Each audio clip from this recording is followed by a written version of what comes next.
재미있는 창작서라. 이야기 뚝딱. 이번 이야기는 아버지 뻘 되던 남편을 잃은 한 과부가 외로움에 사무쳐가던 그때 속속들이 맞이하던 머슴들 중에서도 아주 못생긴 머슴 때문에 정말 놀라운 일을 겪는다는 아주 흥미넘치고도 색다른 이야기올시다. 그럼 대체 이 과부한테서 무슨 일이 일어날는지 얼른 함께 들어가 보실까요? 뚝딱. 무더위가 한풀 꺾인 어느 가을날이었어요. 울긋불긋 온 천지가 총천연색으로 물들던 그날, 자신의 집 별채에서 구름 한 점 없이 푸르른 하늘을 올려보고 있는 한 젊은 과부가 있었습니다. 그녀의 이름은 초생으로 어린 시절 부모님의 가세가 기운 터 이래저래 친척 집에까지 맡겨지던 도중 혼기가 다 차기도 전에 글쎄 부자 대감집으로 시집을 갈 수밖에 없었던 그녀였어요. 그 대감의 이름은 김천경으로 그런 천경 영감의 얼굴 한번 보지 못한 채로 혼인을 해야만 했던 초생이었습니다. 좋기 20에도 훨씬 넘는 나이 차이였는데 말이지요. 그랬다 보니 남편을 대하기가 무척이나 까다로웠던지라 여느 부부의 모습을 보이는 대신 그저 배골치 않음에 감사하기만 할 따름이었어요. 초생의 친정집 또한 이런 딸내미 덕분에 그나마라도 살 길이 트인 터였습니다. 특히나 이런 김천경이란 영감은 때마다 노루에서부터 곰, 심지어 여우까지 뒷산을 나다니며 사냥을 하는 것이 취미인지라 그 2마리의 말 잘 듣는 개와 함께라면 거의 못 잡는 동물이 없다시피 한 것이었어요. 헌데 어느 날 또 사냥을 나갔다 들어온 김천경이 평상시처럼 옷을 갈아입고선 물을 한 잔 들이키더니만 글쎄 갑작스레 픽 하고 쓰러지는 것이 아니겠습니까? 그리고는 영영 일어나질 못하는 것이었지요. 이에 3년상을 치르고도 몇 해가 지난 오늘날에 이르러서야 초생이는 자신이 살아온 날을 조금씩 되짚어보고 있었습니다. 그리고는 한없는 외로움에 몸서리를 치고 있는 것이었지요. 초생이 앞에서 갖은 애교를 떨던 그 개 2마리 또한 어느새 집을 나가버리고 말았으니까 말입니다.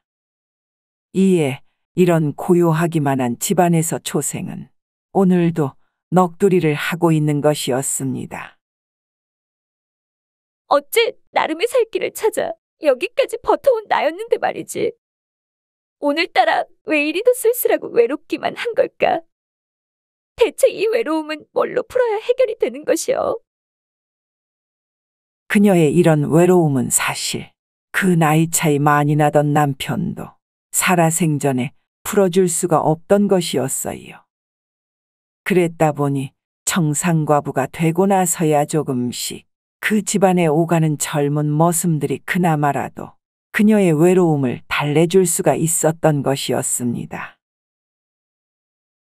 헌데 그런 초생이가 보는 조건은 또 얼마나 까다로웠던지 훤칠한 키에 이목구비까지 뚜렷해야 한 것도 모자라 말솜씨까지 훌륭해야 하는 그야말로 뭐 하나 빠지는 구석이 없는 머슴이어야 했던 것이었지요. 특히나 이런 눈 높은 마님을 단번에 꿰는 말주변이란 것이 이 당시 잘 나가는 머슴들이라면 기본적으로 갖추고 있는 특기 중 하나인 것이었습니다. 하여튼간에 이런 머슴들과 제법 잘 지내오고 있던 초생이었건만 그러기도 잠시 이런 머슴들이 하나같이 초생 곁을 떠나가고 마는 것이었어요. 이에 초생이는 또 혼자가 된 자신을 통탄해하고 있었습니다. 오늘따라 그 예전의 봉다리가 생각나는구먼. 어째 그땐 그만한 머스마도 없었건만은 아니 어찌 그런 힘좋고 생각도 올바른 머스마가 하루아침에 그런 우물 안에서 글이 발견이 될 수가 있었단 말이드냐. 그리고 그 학술한 머슴도 말이지. 내 글이 내보낼 수밖에 없었으니까 말이다.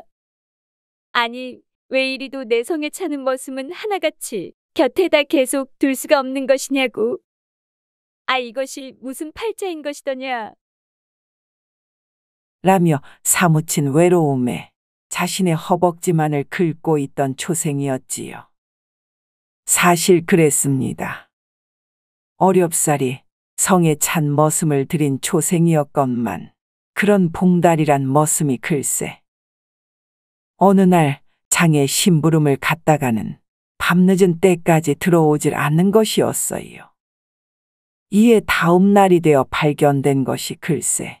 술을 진창 퍼먹은 봉다리가 그 동네 구석에 있는 우물 속에서 변사체로 발견이 된 것 아니었겠습니까?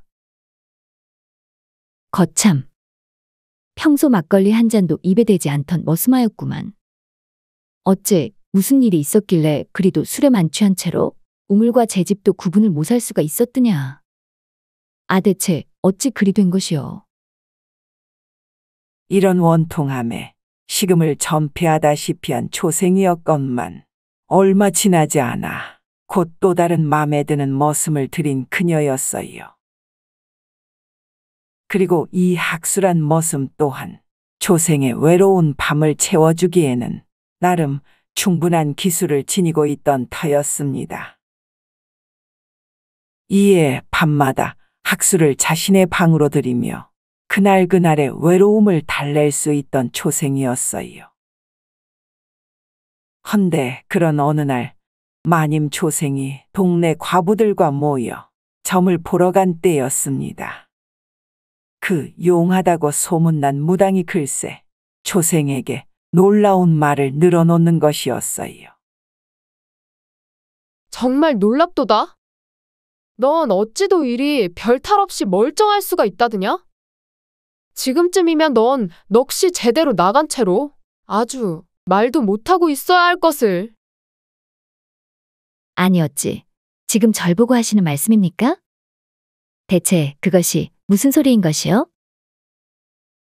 자신을 바라보며 말을 쏘아대는 무당에 놀라 자세를 고쳐앉는 초생이었습니다. 아, 니네 집에 왜 물숫자가 들어간 머슴 하나가 있지 않다더냐. 그런 놈을 갖다가 진작에 내보내야 했을 것을. 네 남편이 세상을 뜨고 뭔 집안에 우환이 들었는지 그 머슴까지 계속 집안에 들여놓으면 말이다. 네 친정집까지 줄초상이여 줄초상. 이 말에 화들짝 놀란 초생이 어찌 그럴 수가 있느냐며 따져 묻기 시작했어요. 그러자 사람이란 것이 말이다. 운을 갖고 들어오기도 하고 또 조금 남은 운가정 모두 빼앗아가 버리기도 하는데 말이지. 내 널 딱 보니 네 점괘가 이리 나오는 것 아니겠느냐. 어쩌자고 내 없는 소리를 짓거리겠느냐 말이다. 그러니 당장 그 이름에 숫자 들어간 머스마를 빨리 내보내야 할 것이야. 그렇지 않으면 너희 집이 아주 보이지 않는 물에 팍 잠기고 말 테니까 말이다. 이 말에 커다란 고민에 빠진 초생이었습니다. 그토록 마음에 들어한 머슴 학수였던 것을 이젠 제 손으로 내보내야 한다니 정말 기가 찰 노릇인 것이었지요. 헌데 나름 용하기로 소문난 무당이었던지라 정말 하는 수 없이 그 멀쩡한 머슴 학수를 집에서 내보낼 수밖에 없는 것이었어요. 그러자 정말 억울합니다. 갑자기 왜 일만 열심히 하던 저를 별 이유도 없이 그냥 내보내시려 한답니까요? 제 마음도 이래 다 빼앗아가고서는 말입니다. 이런 머슴 학수의 말에 초생은 고개만 떨군 채로 눈물을 보이는 것이었습니다. 그래도 어째 내가 네 주인이었던 것을. 베풀면 내가 베풀었지. 내가 어찌 네 것을 빼앗아갈 수가 있었다드냐. 그런 맘을 빼앗겨도 내가 빼앗긴 것이고 말이지. 어쨌거나 너도 살고 내도 살려면 이 방법밖엔 없다는 것이 아니겠느냐. 그러니 우린 그냥 다음 생을 기약하자꾸나.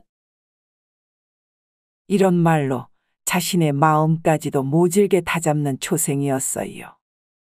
하지만 그 머슴이 진짜로 나가고 나자 그녀의 마음은 곧 갈피를 잡기가 쉽지 않은 것이었습니다. 이에 울며 불며 다시금 학수를 잡아볼까도 고민하는 그녀였지요. 허나 이미 떠나가고만 머슴하였습니다. 이런 일들을 겪고 난 지금 초생이는 그저 자신의 신세를 한탄만 하고 있던 것이었지요. 헌데 문득 이런 생각이 되려 머리를 스치고 지나는 것이었습니다. 그려. 내 좀 생각해보니 이전에 봉다리도 그렇고 학수도 그렇고 말이지. 다들 잘생기고 훤칠한 키에 나름 멋진 외모들 아니었드냐. 그러니 내 몸과 마음이 다 빼앗긴 채로 이래 더 날 외롭게 만든 것은 아닌가 말이지. 그럼 내 차라리 이젠 그런 눈을 확 낮춰보면 어떨까 싶은데 말이여.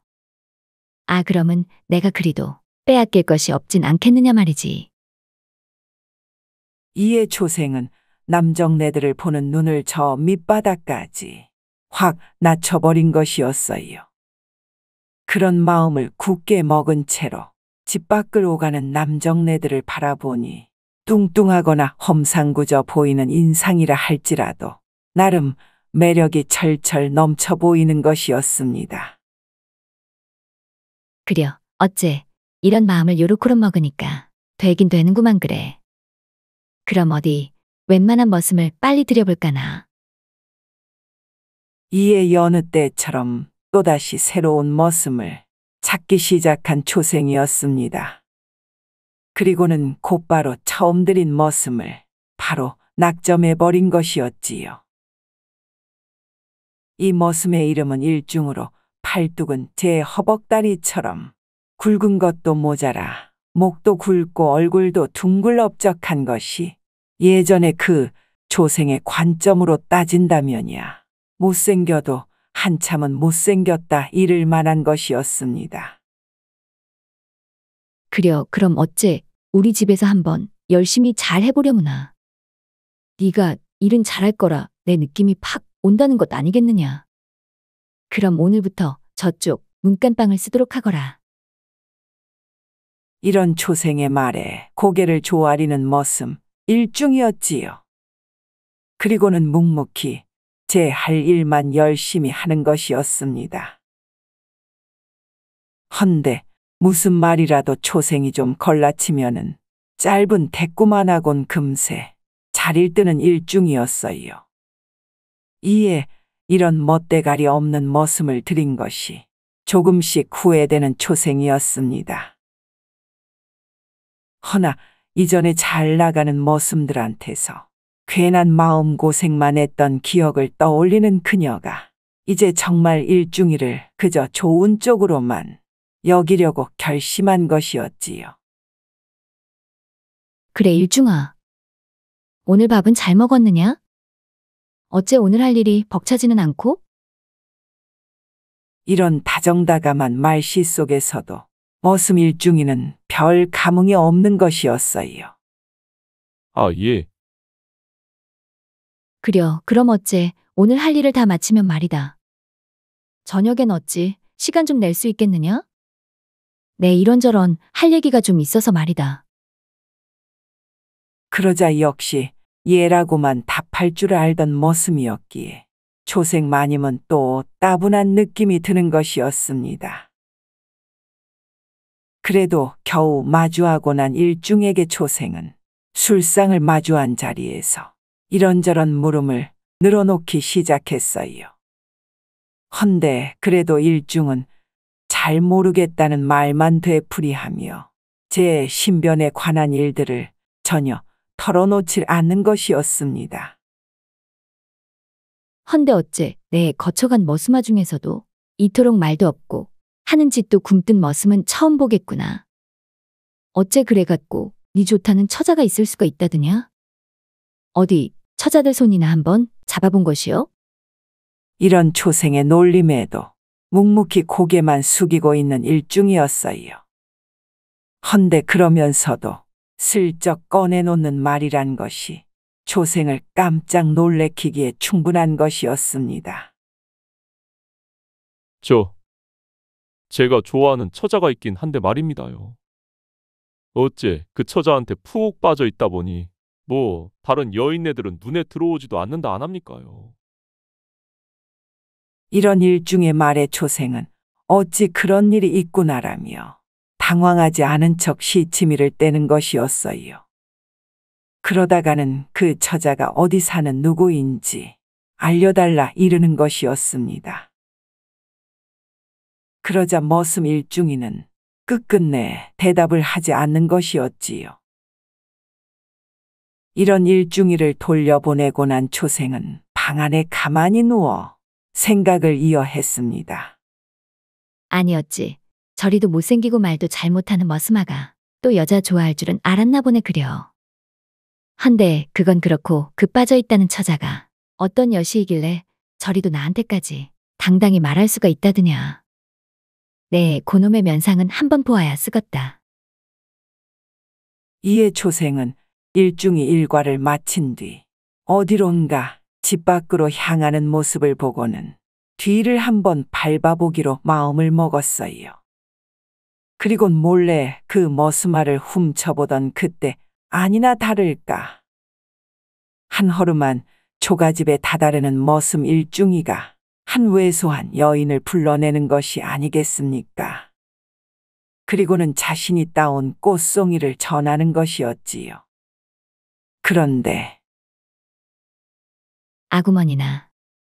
아니 어찌 저리도 못생긴 처자가 좋다 저러고 있는 것이더냐? 저놈의 눈이 한참을 낮아도 그렇지. 아 이런 절세 미인인 지 마님을 놔두고 전현한텐 저리도 감흥을 내비칠 수가 있다더냐. 정말 이 세상의 말세에 들려나 보네 그려. 이처럼 그 머슴 일중이는 그 못생긴 처자와 주거니 받거니 화기애애한 덕담을 늘어놓는 것이었어요. 그리고는 한 번도 보지 못한 박장대소까지 해대가며 심지어 돌아서는 모습에서 살짝 춤까지 추는 것이었습니다. 이에 초생은 씁쓸한 표정으로 집방구석에 드러누워 버렸지요.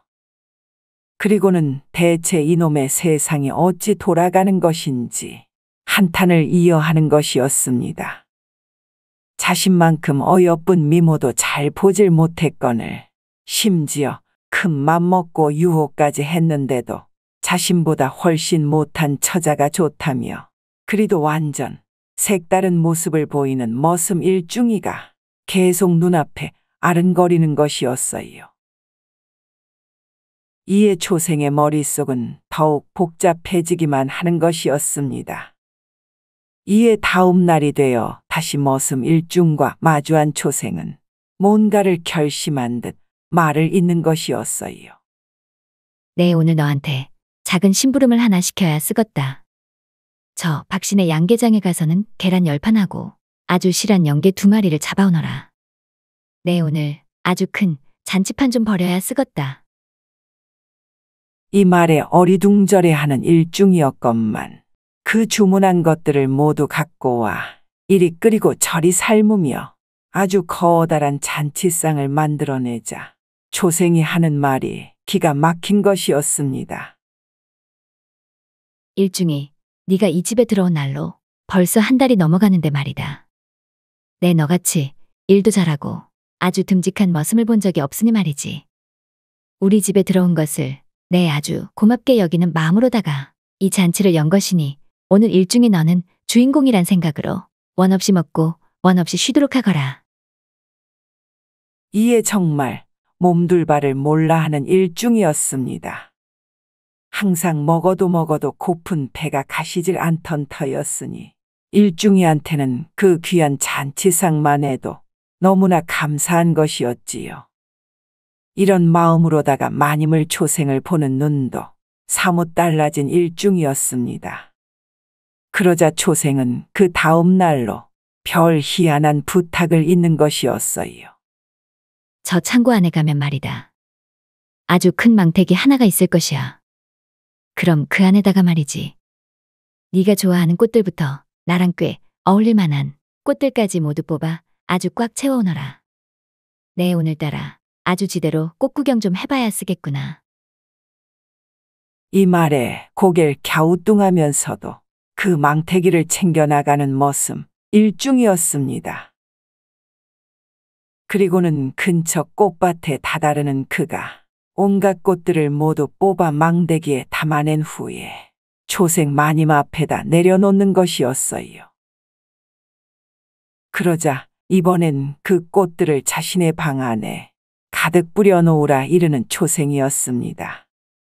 그리고 나자 그 꽃들이 가득 찬 방 안에 눕더니만은 머슴 일중에게 들어오라 이르는 초생이었어요. 이내 자신을 보라며 수줍어하는 일중이를 뿌듯한 미소로 올려보는 초생이었습니다.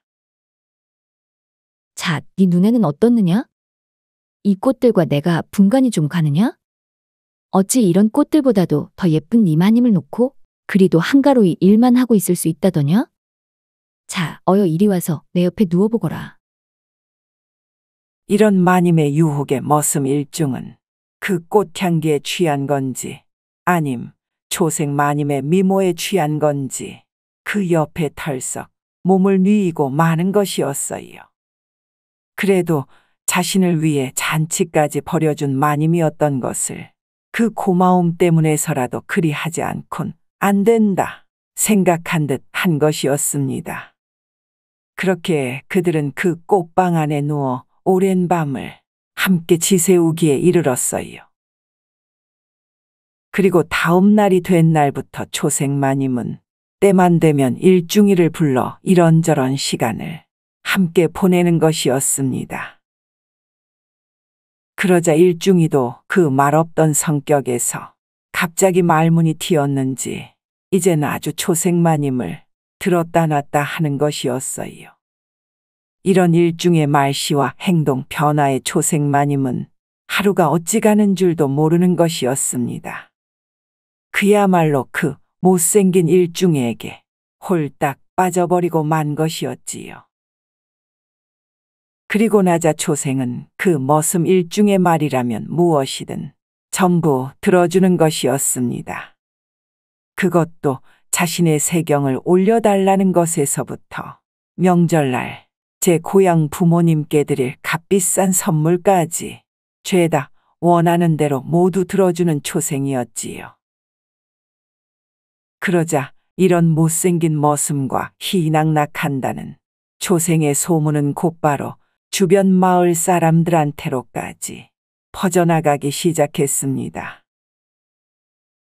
그랬다 보니 이런 소문을 막는데 조금이라도 도움이 될까 되려 다른 머슴 하나를 더 들이기로 한 초생이었어요. 노비인 머슴과 놀아난다는 소문이 초생 자신의 평판에는 너무도 좋을 것이 없었으니까 말입니다.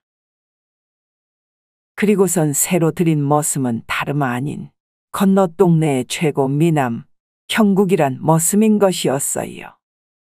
건너 마을에서부터 그 이웃 마을에까지 소문이 자자한 인물로 장대 같은 키에 그 넓은 어깨와 선명한 이목구비는 형국의 가장 큰 무기인 것이었습니다.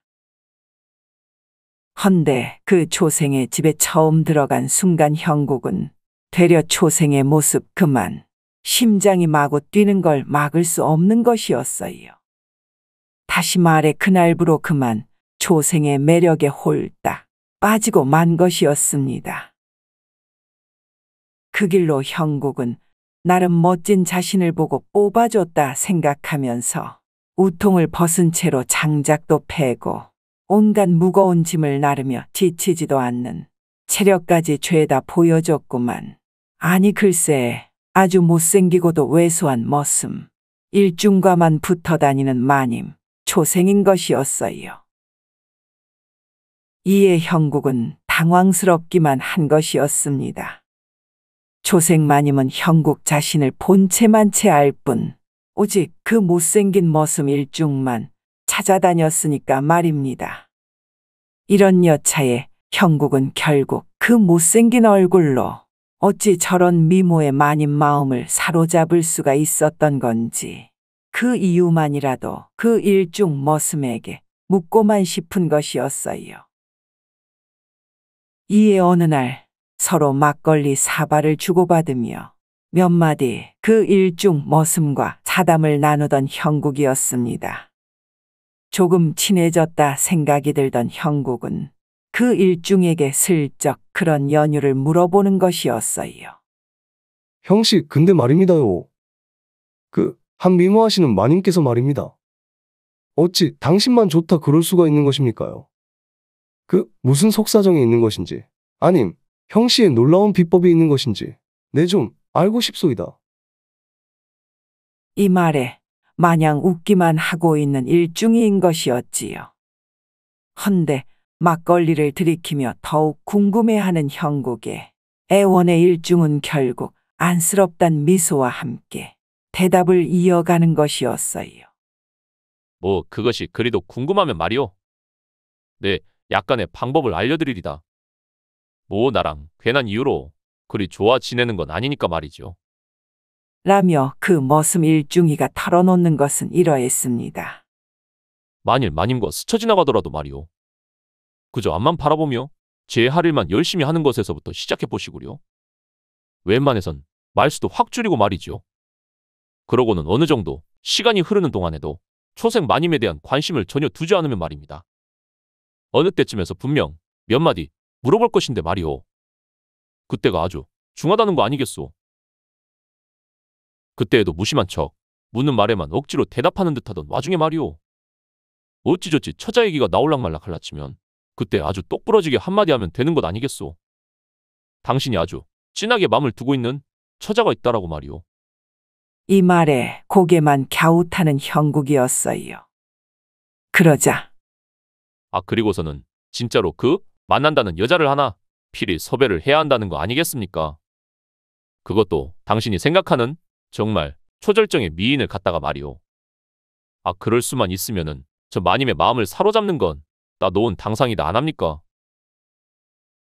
이런 머슴 일종의 말에 과연 진짜 그런 방법을 써야 하지 싶은 형국이었습니다.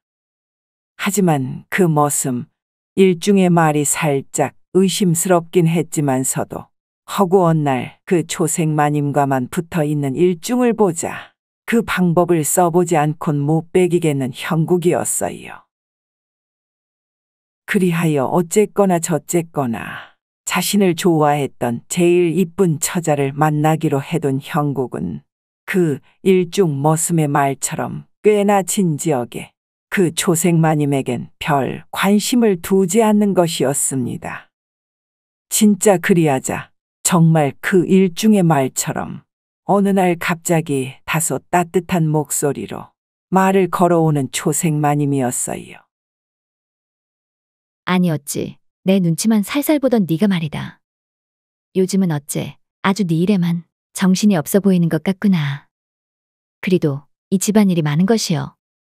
그러자 머슴 형국이 그렇다는 말만으로 고개를 끄덕일 뿐이었지요.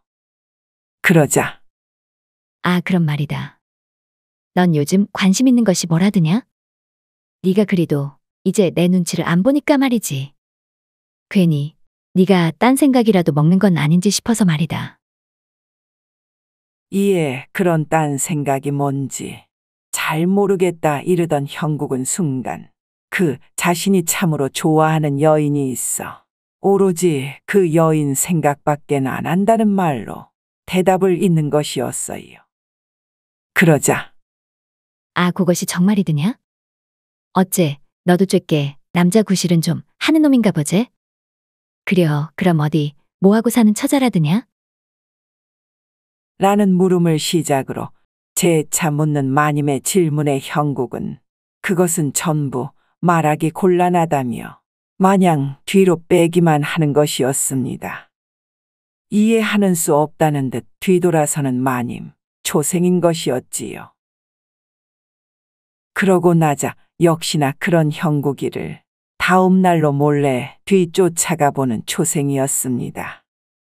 이에 이를 나름 눈치채고 있던 형국이었건만 그는 진작부터 자신을 한동안 쫓아다니기만 하던 그 어여쁜 미숙이에게 부탁을 해놓은 터였지요. 헌데 이 미숙이라 함은 건너 마을에서 이쁘기로 나름 소문이 자자한 그런 절세 미인인 것이었습니다. 웬만한 부잣집 교수들도 혀를 내두를 정도였으니까 말이지요. 그리하여 그런 미숙이를 만나 이래저래 짜고 치는 대화가 오가고 있는 사이 그 뒤를 몰래 따라온 초생이가 그 모습을 보곤 화들짝 놀라는 것이었습니다. 아니 어찌 저리도 이쁜 처자를 만나고 있을 수가 있다드냐. 내 저런 처자일 줄은 꿈에도 몰랐는데 말이지. 그러니 저 형국인지 형석인지 저 머스마가 말이지. 그동안 내 눈치를 덜 봤을 수밖에. 라며 곧바로 집에 되돌아간 초생이 다음 날로 머슴 형석이를 부르는 것이었어요. 그리고는 네가 요즘 일에만 취해 있든 뭐가 어떻든 간에 어찌 내 눈치를 보지 않고선 이 집안일을 잘해낼 수가 있겠느냐? 그러니 이젠 다른 집으로 가서 네 살 길을 알아서 찾도록 하거라. 이 집 밥 더 축내지 말고. 이런 말도 안 되는 소리에 깜짝 놀란 머슴 형국이가 반문했습니다. 아니, 이것이 무슨 소리랍니까? 대체 왜 그러시는 것입니까요? 이런 물음에도 초생은 그저 단호히 대꾸조차 하지 않는 것이었어요. 그리고는 형국의 짐을 모두 길바닥으로 던져놓는 것이었습니다. 그야말로 하루아침에 내쫓긴 형국이었지요. 이에 형국은 어이없단 표정으로 한숨을 내쉬며 자신의 형과 단둘이 살던 그 집으로 향하는 것이었습니다.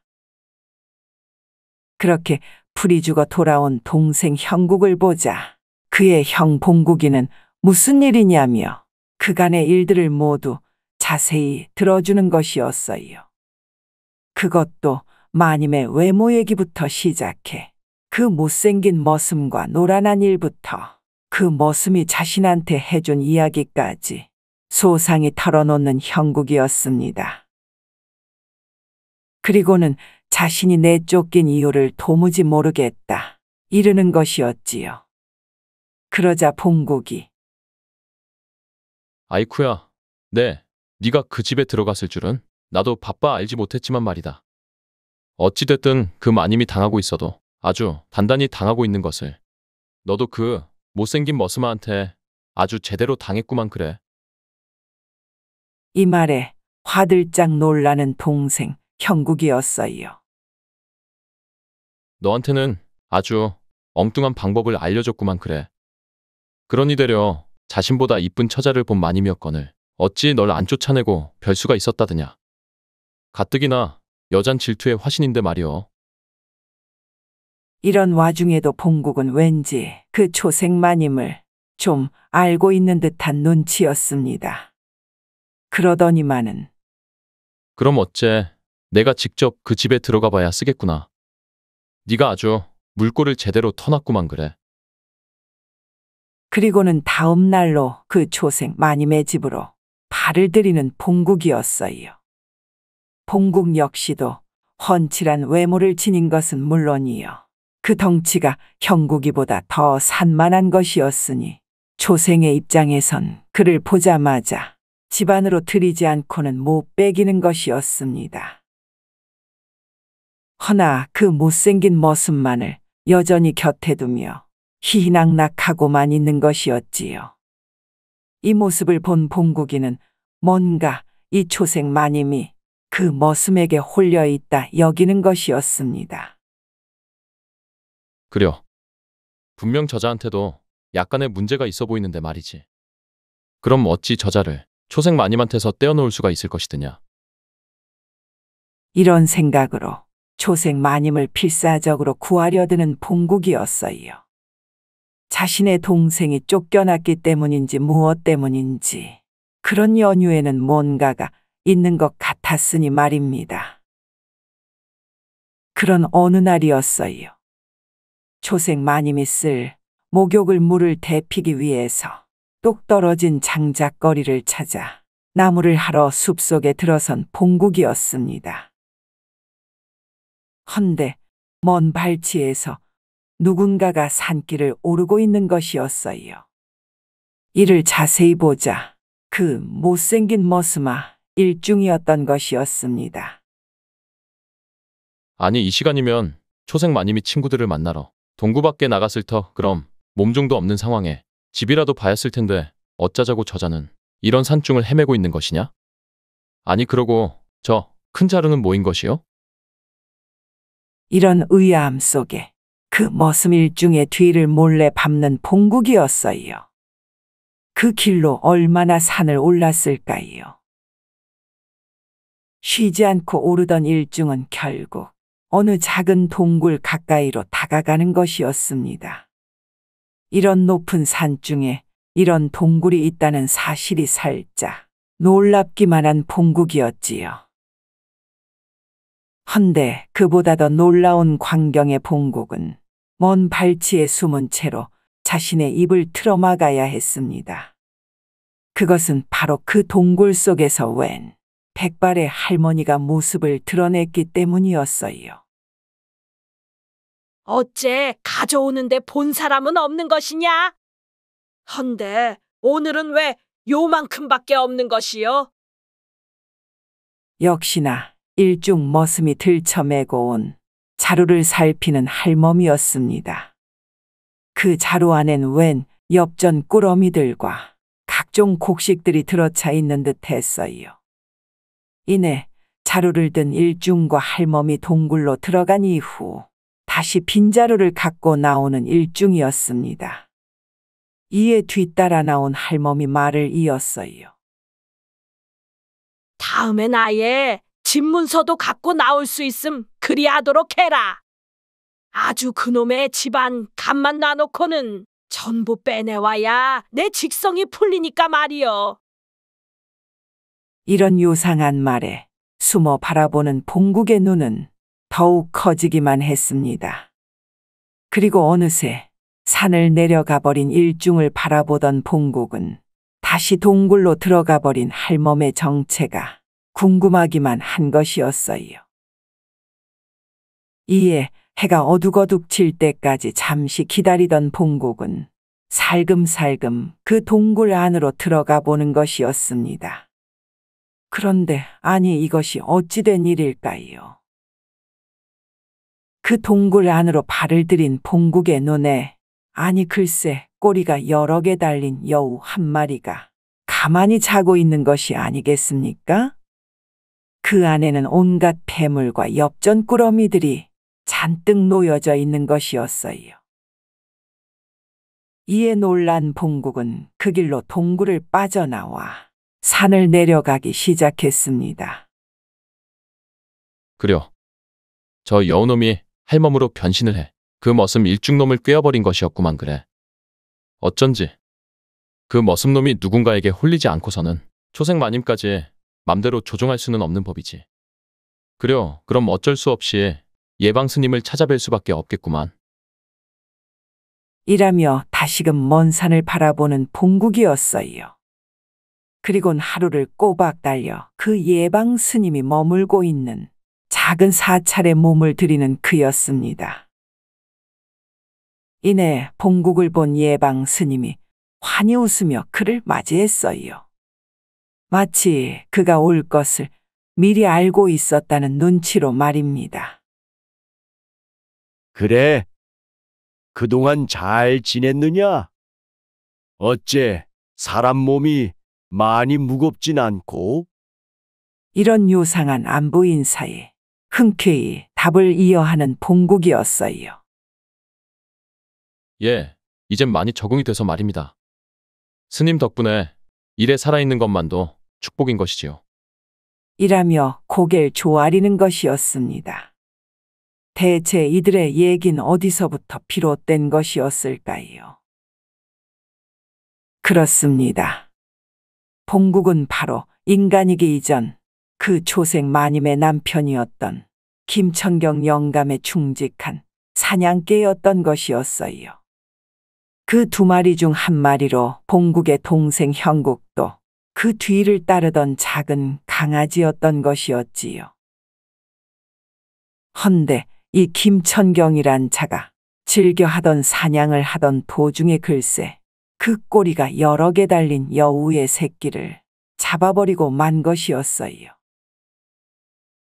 새끼라 살려줄 법도 한 것이었건만 이미 화살을 맞고만 상황이었기에 김천경은 그냥 그 새끼의 털이라도 뽑았을까 들쳐매고 산을 내려온 것이었습니다. 이에 자신의 새끼의 행방을 쫓아 김천경이 집까지 뛰어온 여우는 그 김천경이 곳간을 보고 경악하고 말았지요.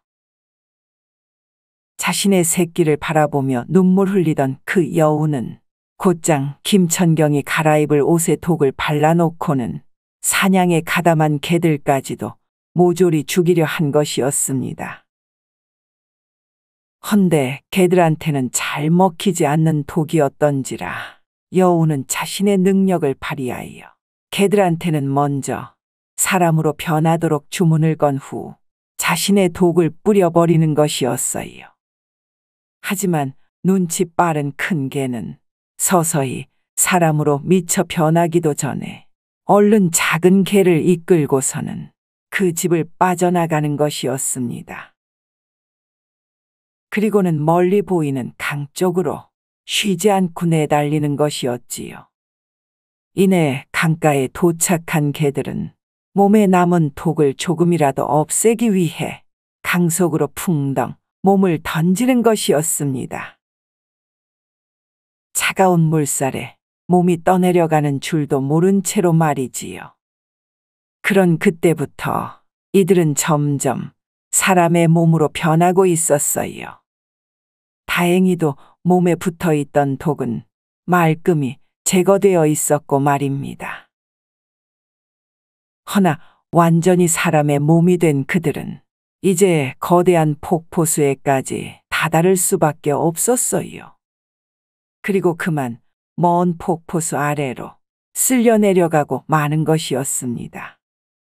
이때 작은 개였던 형국은 머리를 부딪히고 큰 개였던 봉구는 그런 형국을 보호하려다가 그만 거센 물살에 숨이 차 정신을 잃고 말았어요.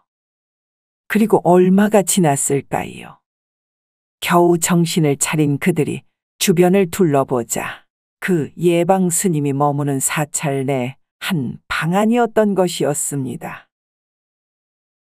내 너희들을 구해온 터 가만히 살펴보니 여느 사람 몸 같지가 않아서 말이다. 어쩌다 그런 동물의 생에서 사람의 생으로 바뀐 것이 어떠냐? 어느새 방으로 들어온 예방 스님의 말에 나름 언어 능력이 뛰어났던 봉국이가 자신이 본 대로만 여우가 벌인 모든 일들을 얘기하는 것이었어요. 그 여우의 독을 맞고도 자신들은 도망쳐 나왔건만 자신의 주인은 여우에게 먼저 당하고 말았다며 울부짖는 것이었습니다. 이에 예방 스님은 이 두 청년의 입장을 충분히 이해하고 안전히 숨어 살 수 있도록 모든 조치를 취해준 것이었지요. 헌데 이러는 동안에도 봉국의 동생 형국은 이전의 삶을 전혀 기억하지 못하는 것이었습니다. 자신 개였다는 사실조차도 말이지요. 이런 상황 속에서 그 동굴 안 여우를 발견한 봉국은 별 고민 없이 예방 스님을 찾아올 수 있었던 것이었습니다. 이에 그 여우가 못생긴 일중 머슴에게 벌인 일에서부터 초생 마님을 꿰어낸 모든 일들을 하나도 남김없이 털어놓는 봉국이었어요. 그러자 예방 스님은 일이 그리 번진 것이었구만 그래. 자네가 그 주인 집으로 다시 들어갈 것 같더니만은 뭐 어찌됐든 간에 그렇다면 말이지. 내 그 여우가 한 짓을 되갚아줄 방법 정도는 알려줄 수가 있는데 말이다. 단 그 방법을 쓰려면은 자네가 다시 개로 돌아갈 수도 있어서 말인데. 그래도 괜찮겠느냐? 이 말에 잠시의 고민도 하지 않는 봉국이었어요. 물론 괜찮습니다. 단지 제 동생 형국이가 걱정되지만 말이지요. 어찌됐든 먼저 가신 주인님을 생각하면 전 초생 마님을 꼭 구해드려야 합니다요. 그럴 수만 있다면 저는 어찌되든 상관이 없다 안 합니까요? 이런 봉국의 말에 입을 굳게 다문 채 고개만 끄덕이는 예방 스님이었습니다. 그리고는 천천히 그 방법이란 것을 일러주는 것이었어요. 일단 말이네. 그 여우가 할멈의 모습으로 변해 있을 때 말일세. 그 머리카락을 뽑아 가져 나와야 한다네. 그리고는 그 초생 과부가 몸을 씻은 목욕물에 그 머리칼을 넣은 뒤에 말일세. 그 못생겼다는 일중 머슴이 꼭 마시도록 해야 하는데 말이지. 한 방울이라도 입에 넣을 시에 그 머슴에게 덮어 씌워진 여우의 요술은 금세 풀어질 수가 있을 걸세. 그렇게만 된다면은 그 머슴에게 홀려있는 그 초생 처자의 정신도 제대로 돌아올 걸세. 이 얘기를 듣던 봉국의 얼굴에는 어느새 화색이 도는 것이었습니다. 헌데 그럼 그 여우는 어찌 되는 것입니까요? 그냥 보내주면 또 보복을 하진 않을까요? 이 말에 거침없이 답변을 이어가는 예방 스님이었어요. 그건 걱정 말게나. 머슴과 초생 처자만 제정신이 돌아온다면은 그 여우는 제 성질에 못 이겨 아주 멀리 사라져버리고 말 것이네. 그럼 그때 그 동굴 안에 든 초생 처자의 재물들을 모두 잘 갖고 나오면 될 것이야. 이에 모두 잘 이해했다며 고개를 끄덕이는 봉국이었습니다. 단 그 할멈이 여우로 변할 시엔 말이지. 여러 개 달린 꼬리 중에서도 특히 중간에 있는 꼬리 털을 뽑아내야 할 걸세. 헌데 그 여우의 눈과 마주치는 순간엔 말이지. 자넨 본래의 개로 돌아가 버릴 것이야. 그러니 이 점 꼭 명심하게. 이날 저녁 곧바로 동굴로 향하는 봉국이었어요. 물론 자신의 동생한테는 괜한 걱정을 끼칠까 싶어 얘기를 하지 않고 나온 상황이었습니다. 이내 동굴에 도착한 봉국은 그곳으로 조심히 들어가 여우가 어디 있는지 살피기 시작했어요. 헌데 아니나 다를까 그 여우는 할멈의 모습으로 가만히 눈을 감은 채로 앉아 있는 것이었습니다. 어찌 저런 자세로 명상을 하고 있다더냐. 저러고 잠을 자는 건 아닐 텐데 말이지. 그런 여차의 봉국은 살금살금 그 가까이로 좀 더 다가가 보는 것이었어요. 근데 그 할멈이 거친 소리로 코를 골고 있는 것이 아니겠습니까? 저런 가부좌를 튼 자세로 자다니 참 신기하구먼. 그럼 어쨌거나 몰래 한번 뽑아볼까나? 이에 순간 자신의 숨마저 살짝 멈춘 봉국이 그 할멈의 머리로 손을 가져갔어요. 그리고 머리카락 한 올을 뽑으려던 그때 거 웬 놈이냐? 여기가 어디인 줄 알고 감히. 갑작스런 할멈의 외침에 놀라 뒤로 물러서는 봉국이었습니다. 그리고 숨을 다시 죽이자 계속 눈을 감은 채로 또다시 코를 고는 할멈이었어요. 휴, 잠꼬대였구만. 거참 유별나네, 유별나. 라는 생각으로 잠시 동안 숨을 가다듬던 봉국은 다시금 그 할멈의 머리카락을 한 올 잡아 당기려고 했습니다. 헌데 그 순간 동굴 입구 쪽에서 웬 재채기 소리가 나는 것이었어요. H. 그러자 눈을 팍 하고 뜬 할멈이 금세 일어나더니만 주위를 경계하는 것이었습니다. 한 끗 차이로 할멈의 머리카락을 놓치고만 봉국이었지요. 이에 봉국의 존재를 알아챈 할멈이 무서운 눈으로 째려보는 것이었습니다. 이놈이 아직 살아 있었구만. 오냐, 네 발로 아주 잘 찾아왔다. 이 말에 동굴 입구를 쳐다보는 봉국이었어요. 아니나 다를까 그 재채기를 한 인물은 다름 아닌 봉국의 동생 형국인 것이었습니다. 형님, 어찌 혼자 여길 오신 것이오요? 내가 분명 도울 일이 있을 것인데. 알고 보니 봉국이 집을 나설 때 그 뒤를 몰래 쫓아온 형국인 것이었어요. 이에 봉국은 형국을 내보내려고 했습니다. 헌데 그때였어요. 그 할멈이 더 큰 인상을 찌푸리더니만 그 꼬리 달린 여우로 변신을 하는 것이었습니다.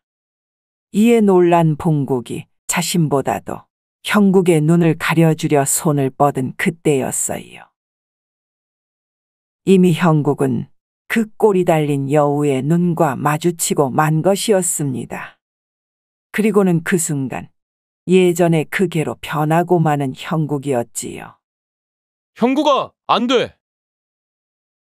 그럼에도 사냥개로 변하고 만 형국은 잠깐 당황한 눈빛이었지만 금세 정신을 차리고 여우를 쏘아보았어요. 그리고는 눈을 가리고 있는 형 봉국을 덮치려 하는 여우의 그 꼬리를 확 물어버리는 것이었지요. 그러자 아악 하고 비명을 지르는 여우였어요. 이내 다시금 여우의 목을 문 형국이 슬쩍 봉국을 바라봤습니다. 이미 개가 되어버린 동생 형국의 모습에 봉국은 순간 눈시울을 붉혔지요. 허나 어금니를 꽉 깨문 봉국은 얼른 그 여우 꼬리의 털을 뽑아낼 수가 있었어요. 가장 중간에 있는 그 꼬리 하나에서 말입니다. 이에 얼른 동굴 밖으로 뛰쳐나온 봉국은 그 길로 초생의 집으로 뛰어갔어요. 마침 목욕을 마치고 나온 초생이 자신의 방에서 머슴 일중이를 맞이하고 있던 터였습니다. 이런 상황에 봉국은 미친 듯이 그 초생이 목욕을 한 뒤 남은 물을 한 바가지 뜬 후 뽑아온 여우의 꼬리털을 하나 떨어뜨렸어요. 그리고는 초생의 방문을 활짝 열어젖히는 것이었습니다. 뭐시여?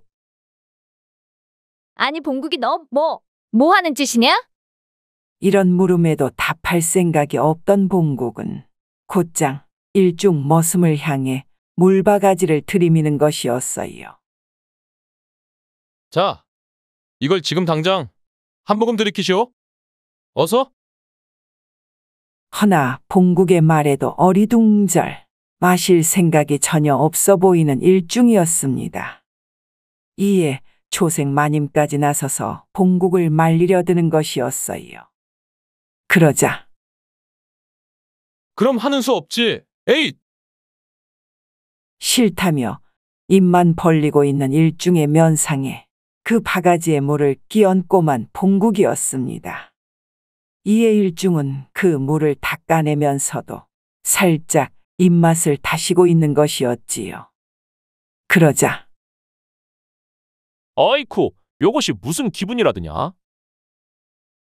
물을 먹은 일중이는 순간 딸꾹질을 이어하더니만 갑자기 뒤로 몸을 젖히며 대굴대굴 구르는 것이었어요. 그러길 잠시 놀란 눈으로 벌떡 일어나 앉는 것이었습니다. 이를 보고 있던 초생은 넋이 나간 듯 일중을 바라만 보고 있는 것이었지요. 어째? 여기가 어딘 것이요? 아니, 당신은 누구랍니까? 초생을 알아보지 못하자 초생도 어안이 벙벙할 만도 한데 아니 누군지도 모르는 방엔 왜 들어와 앉아 있는 것이냐? 내 이젠 별 맘에 안 차니 얼른 이 방에서 나가거라. 라며 봉국이 마저 방에서 내쫓으려는 초생이었습니다. 이에 봉국은 그런 초생 마님을 잠시 진정시킨 후 이제껏 일어난 일에 대해 아주 소상히 밝혀주는 것이었어요. 이 얘기에 놀란 눈으로만 있던 초생은 그 동굴이 어디냐라며 안내하라는 것이었습니다. 이에 그럼 얼른 저 일중이도 거들도록 하여 그 동굴로 올라가 보시지요. 그 안에 있는 재물은 전부 초생 마님 것으로 보이니까 말입니다.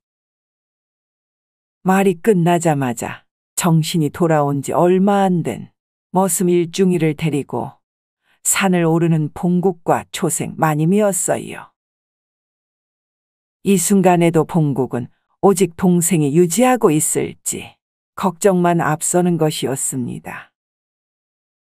그리고 동굴 안에 도착하자 아니나 다를까 동생 형국은 개의 모습으로 그 축 처진 여우를 지키고만 있던 것이었지요.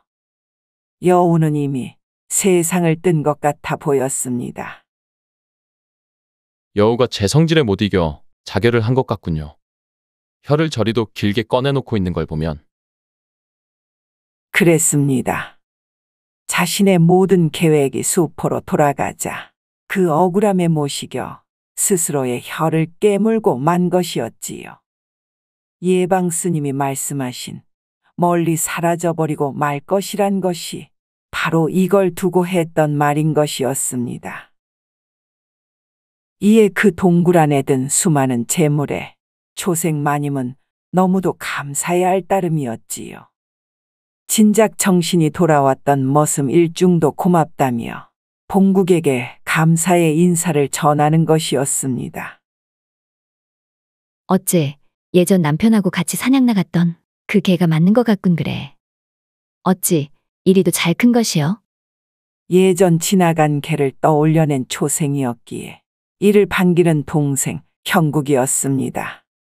그리고 그들이 함께 산을 내려가려던 그때 봉국이 말을 이었어요. 그럼 저흰 이만 돌아가 보겠습니다요. 이에 어찌 그냥 가려 하냐며 아직 머슴일이 남아있지 않냐는 초생이었습니다. 하지만 아닙니다. 적어도 주인님이 부탁하신 걸 다 해결한 만큼 이젠 마님께서 잘 지내실 일만 남은 것 같으니 말이오. 모쪼록 건강하시길 내 꼭 빌겠소이다. 라며 개가 된 형국이와 뒤돌아서는 봉국이었어요.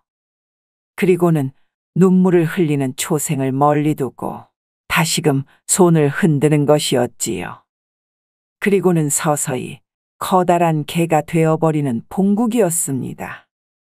이에 초생과 일중이는 놀란 눈이 되기만 한 것이었지요. 이젠 여우가 사라진 뒤였으니 봉국의 몸에 걸려있던 사람이 된 요술도 서서히 풀려버린 것이었습니다. 그렇게 멀어진 개 두 마리는 그 이후로도 영영 볼 수는 없었다고 하네요. 초생 마님은 머슴들에겐 관심을 뚝 끄는 채 과부 친구들과 친하게 지내더니만 어느 집 양반에게 나름 짜고 친 보쌈을 당한 이후로 그 양반 집에서 아주 편안한 여생을 보냈다고 합니다. 그럼 여기까지 매 순간 놀라실 만한 그런 또 다른 얘기로 찾아올 것을 약속드리면서 모두 고마워요. 재미있는 창작서라 이야기 뚝딱. 아직 구독, 좋아요를 안 하셨다면 지금 꾹 눌러주세요. 다음 영상에서 또 만나요.